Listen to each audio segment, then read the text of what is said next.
You find yourself standing quietly in a dark corner of the Maryland State House Assembly Chamber in Annapolis on a bitterly cold December morning in 1783.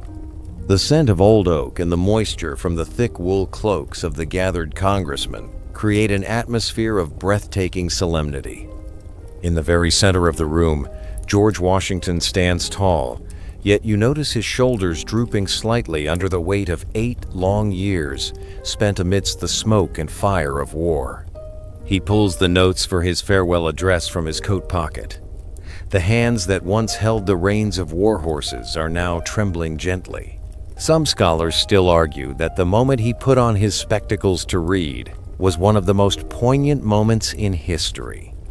He speaks softly in a somber tone, stating that his eyes have grown dim in service to his country, a remarkably rare admission of vulnerability.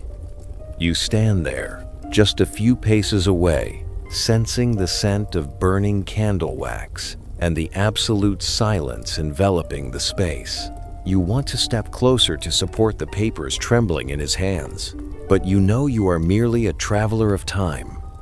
A surprising detail is that when he formally surrendered his sword and commission, the entire chamber broke into muffled sobs.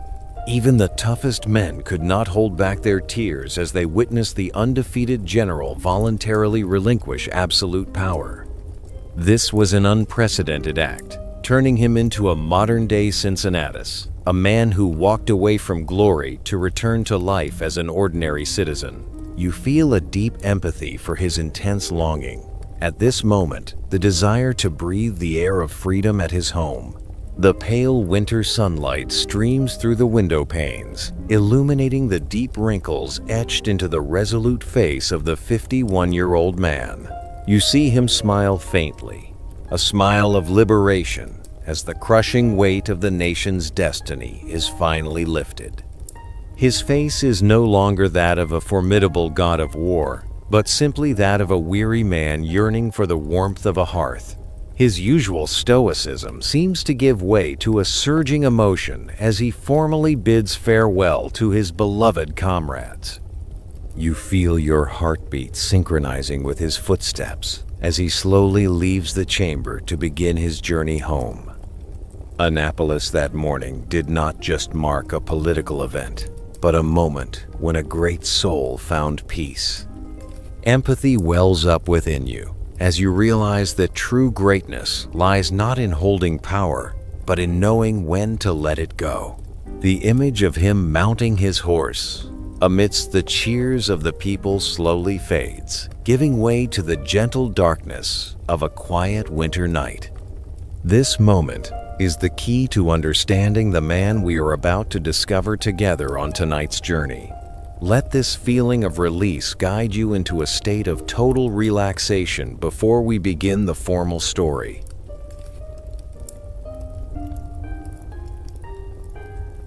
Hello everyone.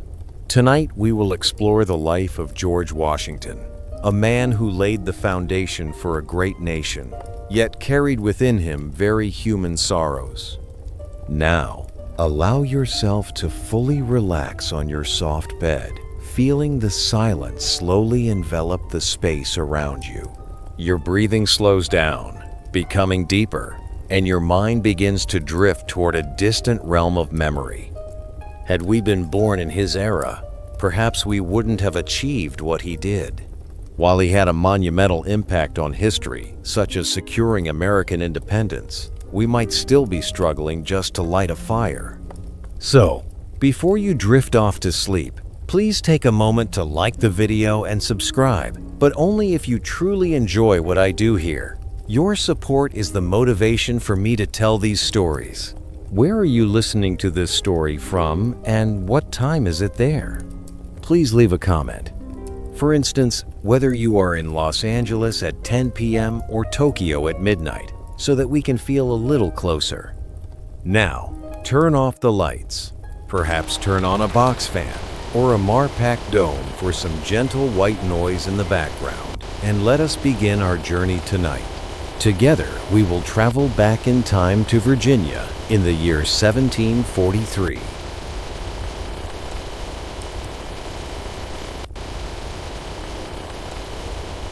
You are standing on the banks of the Potomac River, feeling the damp breeze blowing through your coarse wool coat.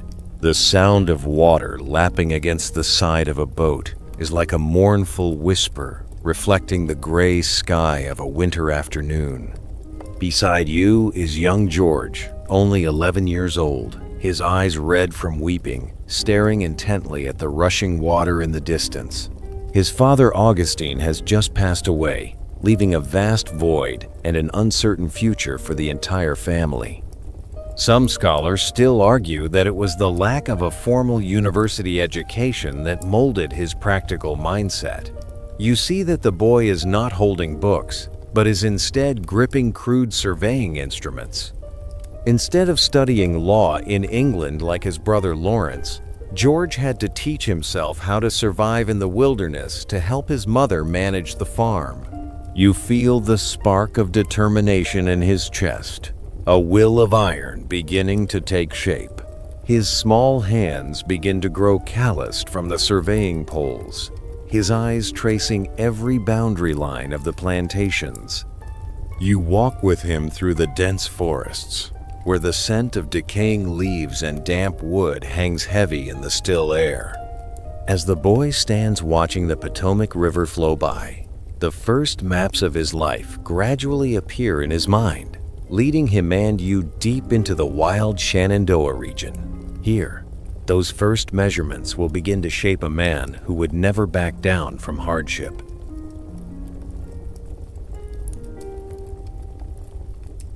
You find yourself standing in the middle of the vast Shenandoah Valley in 1748, as spring has just begun to bloom. A fragile morning mist embraces the dark green mountain ranges, carrying a biting cold from the great primeval forests where no human footprints have yet trodden. Beside you, George is now 16 years old, his stature tall, and his shoulders much wider than before. He is adjusting a brass compass, his hands dexterous yet resolute, focusing on defining every inch of the wildland. The scent of water-soaked grass and sweaty horses blends, creating an atmosphere thick with the essence of life. You feel the fatigue in his every step, as he must push through thorny thickets and wade through streams. Some scholars still argue that this land surveying work was not merely a profession.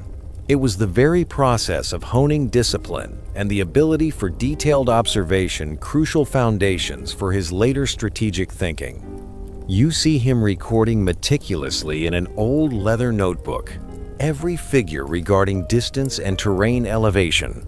The metal tools clink against one another, the only sound breaking the absolute silence of the unexplored frontier. As night falls, you sit with George by a flickering campfire, the golden orange light dancing upon his contemplative face. He has to sleep on filthy piles of straw, crawling with lice and bed bugs, a harsh experience that is quite a shock for a youth of noble lineage.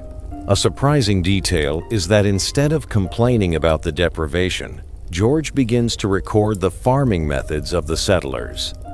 He observes the differences between types of soil, learning to evaluate the value of nature with a scientific eye.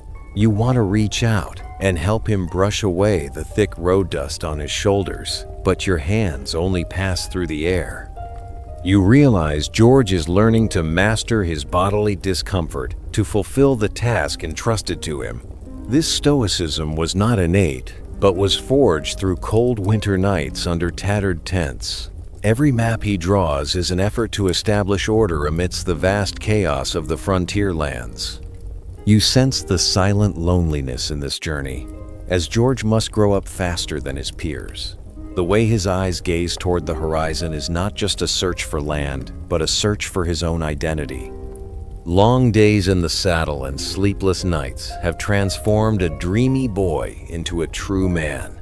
George learns that true strength lies not in words, but in the capacity for endurance and persistent perseverance. Those meticulous figures on the pages of his surveying notebook will soon become the equipment for you and George to step into the governor's office, where maps will turn into battlefields. The scent of wet grass from the frontier now begins to give way to the pungent smell of gunpowder from the first confrontations.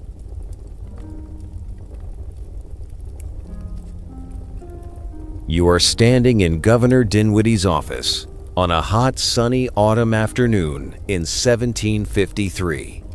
The scent of warm candle wax blends with the smell of old parchment, creating an atmosphere of immense solemnity. George, the young major, is receiving the grave responsibility of venturing deep into the Ohio country. You ride with him along muddy trails beneath the dense forest canopy of the frontier. The sound of horse hooves pounding on the damp earth echoes in the stillness of the approaching winter. George tries to maintain a composed appearance, even though his heart is beating very fast. On a misty morning in May 1754, you hide behind gray rocks at the Jumonville Glen Ravine. The jarring crack of gunfire suddenly shatters the peace. The pungent smell of gunpowder makes your eyes sting. For the first time, George tastes the true flavor of war. A surprising detail is that after this battle, George wrote a letter to his brother describing the novel experience. He said, "I heard the bullets whistle, and believe me, something is charming in the sound. You see that he still possesses a touch of youthful bravado." Some scholars still argue that it was a mistake in the translation of the surrender document at Fort Necessity later on that caused the trouble. George unintentionally admitted to the assassination of a French officer because he was not fluent in the language. You see the confusion clearly visible on his face under the rain. You are standing amidst the mud of Fort Necessity, a tiny structure erected in a rush. The sound of torrential rain falling on the leather tent roofs makes everything gloomier than ever. George is doing his best to encourage his exhausted soldiers. Blood mixes with rainwater, flowing across the ground and creating a metallic, pungent scent that blankets the battlefield. You see George gripping the hilt of his sword, his eyes flashing with inner turmoil as he realizes he is surrounded. His initial confidence has now given way to worry. This defeat was a massive blow to the self-esteem of an ambitious young man like him.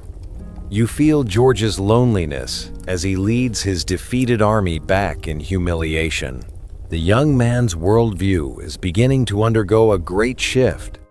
Instead of allowing himself to collapse, George begins to analyze his personal mistakes with astonishing meticulousness. You see him staying awake all night by the light of an oil lamp, reviewing terrain maps and tactics. This is the moment when Stoicism becomes a sturdy shield. The bloody lessons in the Ohio Valley taught him not only about the art of command, but also about the virtue of humility. You realize that from the ashes of failure, a true leader is being forged. He is no longer the surveyor boy of the past. You want to place your hand on his broad shoulders to share the crushing burden weighing on his mind. But you know you are merely a traveler of time, quietly observing his maturation. George is silently facing his destiny in the stillness. The smoke and fire of the Ohio Valley fade away, leaving the scars of maturity in George's soul, guiding you back to the tranquility of Mount Vernon. Amidst the golden wheat fields, a new chapter of love and peace awaits the man who has just emerged from the storm.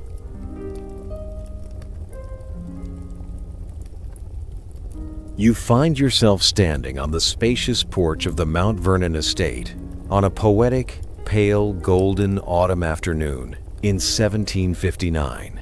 The sweet aroma of dried hay blends with the characteristic moisture from the gentle Potomac River, soothing your weary mind.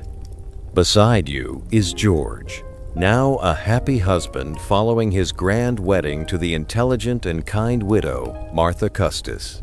You observe the way he gazes affectionately at his wife, the woman who brought not only wealth, but also a true home. Official historical records show that marrying Martha made George one of the wealthiest men in the colony of Virginia. However, you notice that he is not at all extravagant, always maintaining the lifestyle of a true and remarkably simple farmer. A surprising detail is that George decisively abandoned tobacco farming to switch to cultivating wheat in order to preserve the fertility of the soil. He spends hours in his study meticulously recording the daily temperature and rainfall in his notebooks. Some scholars still argue that his scientific mindset in agriculture was a vital foundation that helped him manage the army and the nation later on. You see him passionately experimenting with new fertilizers and applying crop rotation methods to optimize the farm's productivity. You feel a sense of leisure as you watch him ride his horse to inspect the golden wheat fields, swaying under the gentle sunlight. However, deep down, you see him struggling with toothaches that have begun to torment him silently and persistently. Despite possessing a princely life, George always maintains the habit of rising early at dawn to directly oversee all the farm work at Mount Vernon. You sense a hidden sadness as he realizes he cannot have biological children with Martha to inherit his vast estate. He pours all his love into raising his wife's 2 children, viewing them as the most precious treasures in his life. On quiet nights, you sit beside him by the fireplace, listening to the crackling of the wood and feeling the warmth spreading throughout the room. This is a rare period where George truly gets to live for himself, far away from the ambitions of power and the perils of war. You want this peaceful moment to last forever, so that this man may rest under the shadow of his own tree of glory. You see him tending to every tree and every fence with a patience that only those who have weathered the storms of life could possess. Mount Vernon is not just a property. It is the architecture of peace that George long yearned to build for his beloved family. Under the shadow of the tree of glory at Mount Vernon, the nation's call suddenly resounds, pulling you and George away from Martha's arms toward the turbulent city of Philadelphia. The fragrant scent of wheat is now replaced by the smell of fresh ink on the decrees that decide the fate of an entire nation.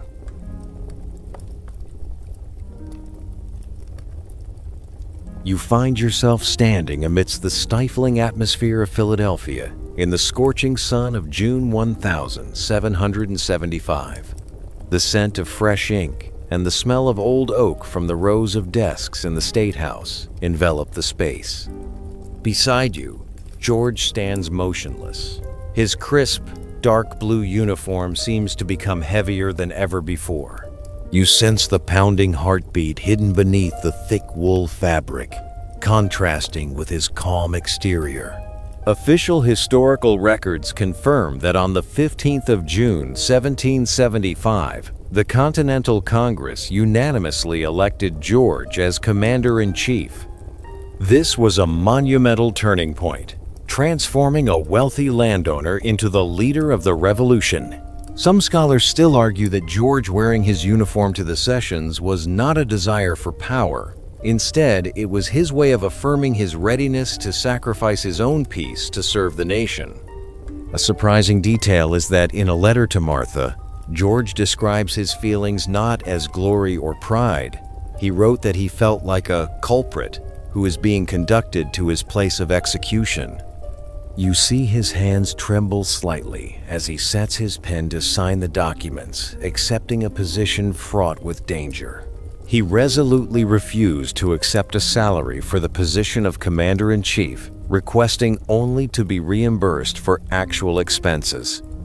The scent of new leather from military boots and the clinking of the sword at his hip serve as reminders of the difficult days ahead. You see him lightly touch his coat pocket, where he keeps the unfinished letter written to his wife back home. The toothache from years past still silently torments him, causing his jaw to remain tight in exhaustion. You understand that his stoicism at this moment is to hide the fear of what the future holds. Leaving behind his weed experiments and the tranquility of the Potomac River is a silent but painful sacrifice. You feel the internal conflict as he must choose between his home and the common destiny. Under the flickering candlelight, his face reveals the loneliness of a leader who has just stepped into the eye of life's storm.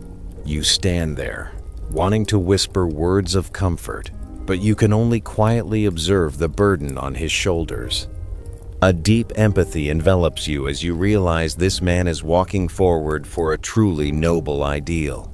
Your every breath slows down with the rhythm of his steps, preparing for the grueling challenges ahead. As the commander-in-chief's sword is sheathed, the bright summer days in Philadelphia suddenly transform into the gray winter of Valley Forge. You will find yourself walking on white snow, where George's empathy is tested amidst dry coughs and ultimate despair.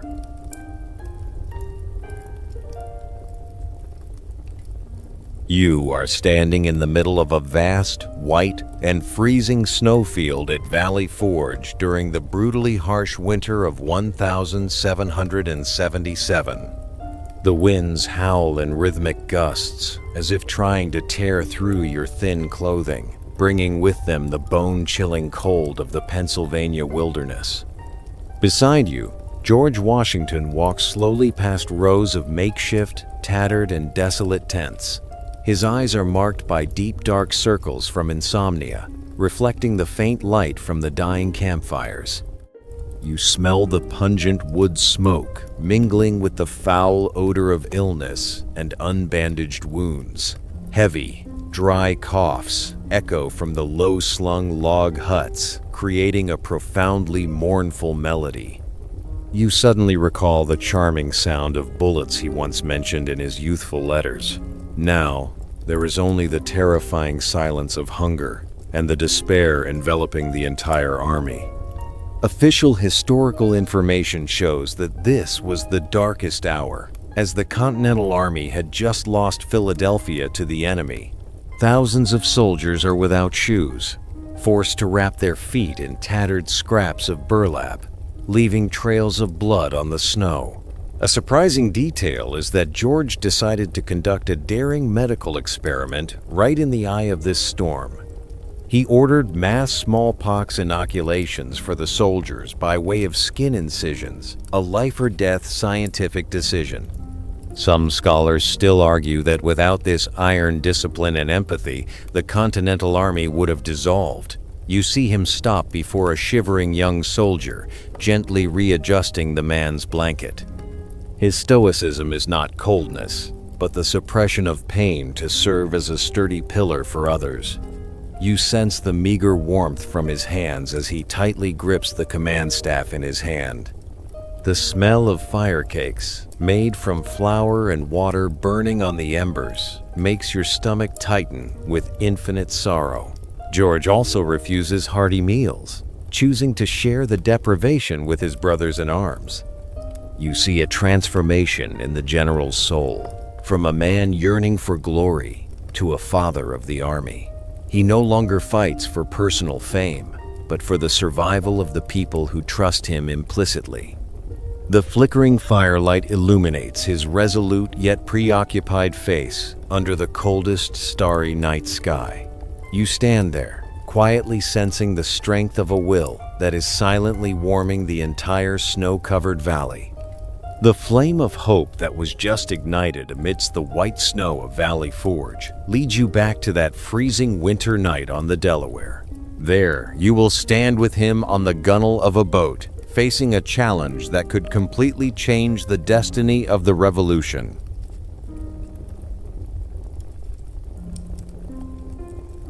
You find yourself standing on the banks of the Delaware River on the cold and utterly dark Christmas night of 1776. Chunks of ice float lazily on the deep pea-black water, clashing against one another to create a threatening cracking sound amidst the murky darkness that shrouds everything around you. Right before your eyes is George, standing tall on the gunwale of a precarious Durham boat amidst the rushing current. The winter wind howls through his thin cloak, yet he remains motionless, like a gray bronze statue in the middle of a blinding snowstorm that is gradually becoming more violent and frigid. The pungent scent of frozen river water mingles with the smell of damp, rotting wood from the oars churning powerfully in the deep river. You feel a numbing cold seeping into every fiber of your being, even though you are merely a time traveler quietly observing these historical moments. Official historical information confirms this was a daring surprise attack on the Hessian troops stationed at Trenton. Should they fail tonight, the entire revolution would officially come to an end, and they would all become rebels hanged before the general public. You observe that his lips have turned blue from the cold, yet his gaze burns with an unusually fierce determination. He knows well that he is wagering the entire destiny of the nation on a life-or-death gamble amidst a blinding snowstorm fraught with potential dangers.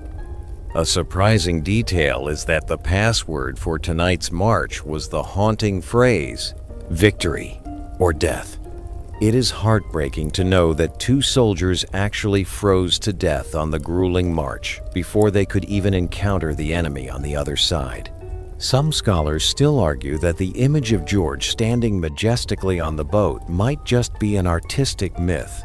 In reality, given the terrible weather conditions and the swift current, he likely had to sit down to maintain balance for the boat filled with shivering soldiers. The sound of horse hooves striking the frozen ground and the dry clinking of metal echoes in the stillness. You see George shudder slightly, not out of fear, but because of the immense burden of thousands of lives placed entirely upon his life-or-death decision. In this moment, he is not an all-powerful general, but a man facing a grand destiny alone. You want to reach out and hold the gunwale to help him stand steadier, but your hands vanish into the void like a ghost from the distant future.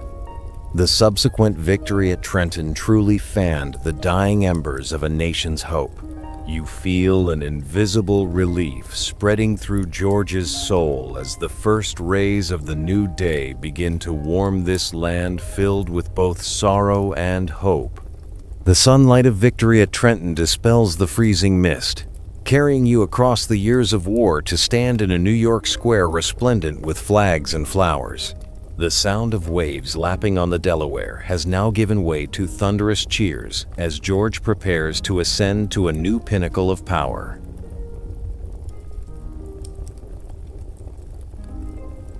You are standing amidst the bustling atmosphere of New York City on a radiant, sun-drenched the 30th of April 1789. The briny scent of the harbor mingles with the delicate fragrance of spring blossoms blooming across the old streets. The cheers of thousands of citizens echo through Federal Hall, creating a powerful vibration right beneath your feet. At the center of all attention is George, who is preparing to take the oath as the first president. Official historical records confirm that he was the only leader in history to be elected with a unanimous vote.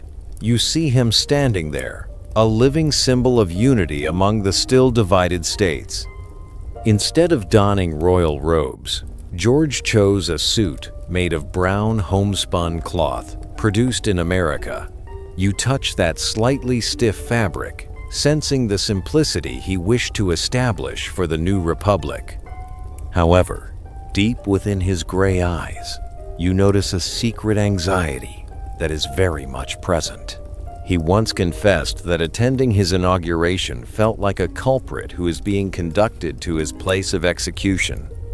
A surprising detail is that at the time of this inauguration, George had only one natural tooth remaining. The rest consisted of heavy dentures made from ivory and metal, causing excruciating pain.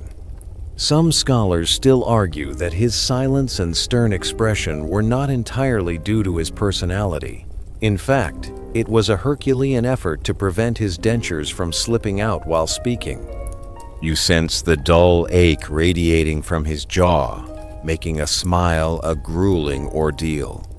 Every word he utters is carefully measured to maintain the necessary dignity before the nation. George is personally establishing the first precedents, from requesting to be addressed simply as Mr. President. You see him refusing a tangible crown to take upon himself a vast, invisible responsibility. The scent of fresh ink from the Constitution and the sound of the wind blowing through new flags create a sense of beginnings. You empathize with his loneliness as he stands at the pinnacle of power without any guide. Longing for Mount Vernon and its vibrant green wheat fields is ever present in his mind during meetings. You see him lightly touch his jaw, suppressing physical pain to continue listening to complex political debates. Under the sunset of the inauguration ceremony, his shadow stretches long across the wooden floor, carrying the future of the nation with it. You stand there, quietly sharing the exhaustion and the immense mental burden with the silent hero. The weight of the invisible crown gradually recedes with the inaugural bells of his successor, guiding you and George away from the clamor of the city. The smell of parchment and candle wax from the president's office slowly fades, giving way to the cool breeze from the Potomac River, calling him home.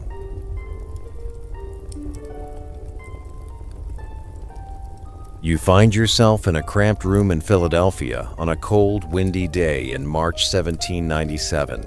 The scent of extinguished candles and the perspiration of the fervent crowd mingle within the stifling atmosphere of the new presidential inauguration. Before you, George stands watching John Adams take the oath of office with a rare smile of relief upon his lips. The crushing weight of a young nation seems to have just been lifted from the president's weary shoulders.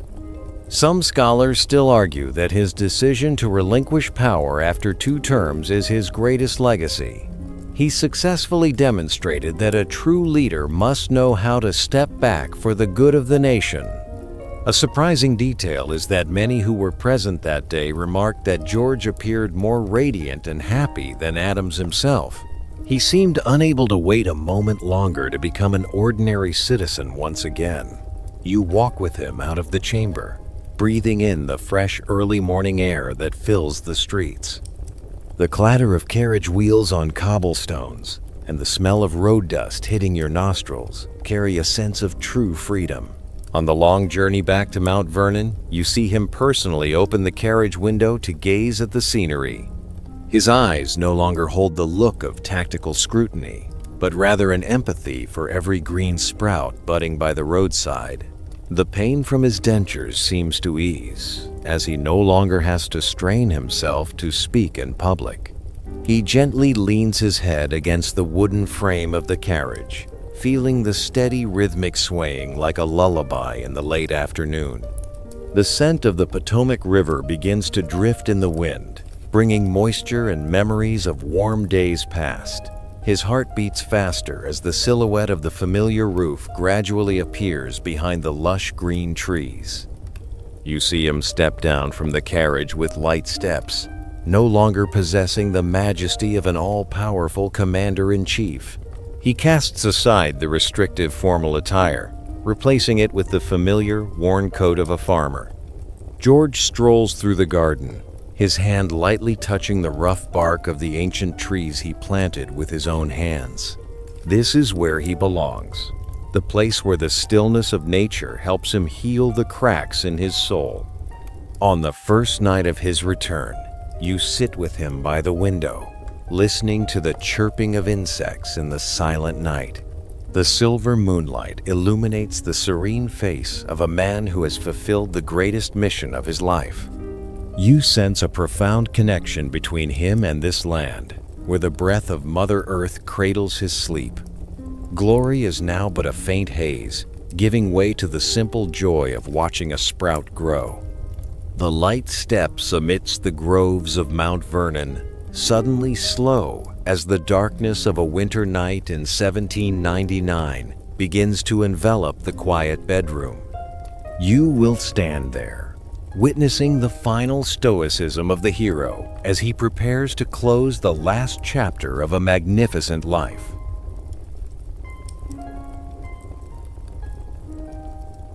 You stand in the quiet bedroom at Mount Vernon on the freezing night of the 14th of December 1799. The firelight from the hearth has faded, leaving only weak embers emitting their final, fragile warmth. Beside you, George lies in bed. His breathing becomes heavy and more labored than ever before. The pungent scent of ointment and vinegar envelops the space, creating a heart-wrenching sense of suffocation. 2 days ago, you saw him riding his horse through freezing rain and snow to inspect his beloved farm. Despite being soaked through and chilled to the bone, he persisted in his work without changing his clothes immediately upon returning home. Some scholars still argue that the medical practice of bloodletting at the time may have actually caused harm. The doctors withdrew nearly 5 pints of blood, almost half of the blood in his body. You see the large hands that once commanded an entire army, now trembling as they grip the blanket. His innate stoicism remains evident as he struggles not to utter a single groan. A surprising detail is that in his final hours, George repeatedly checked his own pulse. He observed approaching death with the calmness and curiosity of a true scientist. You want to reach out and gently stroke his feverish forehead, but your form is merely a misty fog. He nods slightly to those around him, a gesture serving as a silent and respectful word of thanks. "I am just going," he whispers in a voice, raspy from a throat swollen beyond endurance. You feel a strange serenity radiating from the man who spent his entire life serving his nation. His final words, "It is well," resonate like a contented self-assurance. He does not fear the darkness, for he knows he has fully completed the greatest of designs. The clock ticks toward 10 in the evening. The room plunges into the absolute and most sacred silence ever known. George Washington closes his eyes, leaving behind an eternal legacy in the heart of the nation and the flow of time. You stand there, gazing at the serene face of the man who changed the world with an iron will.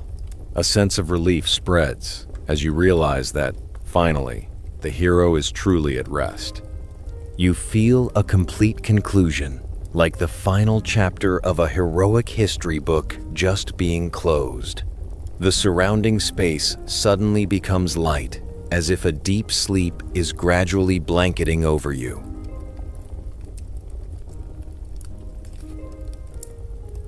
Now, as the images of Mount Vernon and George Washington gradually fade in your mind, let yourself sink deeper into the gentle darkness. Imagine you are lying under the canopy of an old oak tree by the banks of the Potomac River, listening to the murmuring water like a lullaby from the distant past. The burden of history has been closed, and the worries of today likewise vanish into the void. You have journeyed through freezing winter nights and glorious inaugurations. Now is the time for you to allow yourself to rest. Your breathing becomes steady. Your body completely relaxes, embracing the soothing touch of a peaceful sleep. You see the silhouette of George Washington gradually fading into the morning mist, leaving behind a nation sleeping peacefully under the protection of the precedents he painstakingly built. No more political debates, no more tormenting pains. There is only absolute silence enveloping this space. You feel warm, safe, and completely free in the world of dreams soon to come. Let the memories of his perseverance and empathy become a silent strength, helping your mind find maximum relaxation. May you have a very deep sleep and beautiful dreams of a peaceful world amidst the flow of time. Good night.